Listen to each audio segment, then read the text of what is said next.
Isang mapagpalang hapon po sa lahat po ng CFMPI National NCR Officers and Team Leaders, and sa ating pong mga provincial team leaders na malapit po dito sa Maynila.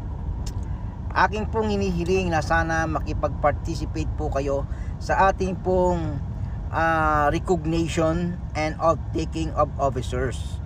Una ay upang ma-formalize po ang inyo pong pagiging leader.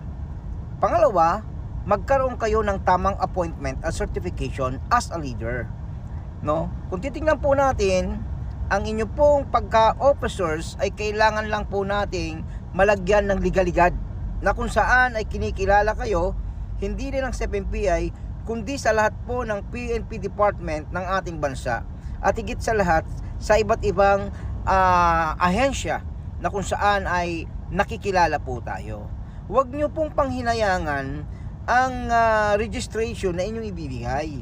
Please, lahat po yan ay gagastusin po natin. Sabihin nyo sa pagkain, certificate, at iba pa na kailangan po ng ating pong aktibidad. Kaya hinihiling ko po bilang chairman at CEO ng ating pong organisasyon, no? Matagal na po tayo, no, na nagsasama-sama. Ang ating pong mga aktibidad na ginagawa ay para din po yan para sa atin, upang kung saan ay ma-recognize yung chapter o yung grupo ninyo, no? Hindi sa local lang, kundi sa lahat ng mga nasasakupan natin at mga partners ng CFMPI, lalo na ng PNP.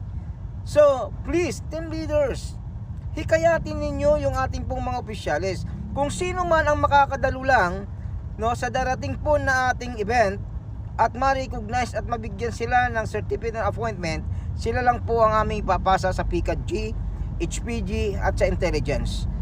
Kung saan ay maging yung iba, no, yung malapit lang dito sa Maynila, katulad ng Bataan, Laguna, Cavite, na hindi kayo nakikipag-participate at hindi kayo sumasama sa amin, sorry for this word. Kaya po naming sumulat sa munisipyo, sa police station na hindi po kayo kilalanin na, no? At ayaw po natin na itolerate ang ganitong mga sistema, no, na nagsasarili kayo ng kanyang sariling aktibidad, pero yung national kapag nag-request ayaw nyo suportahan.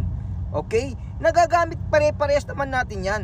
Napapakinabangan. Marami na kayong mga members na pakinabangan ang ating grupo, no? May mga tumatawag sa akin nahuhuli, sinasagot natin yan because that is my obligation. So ano pong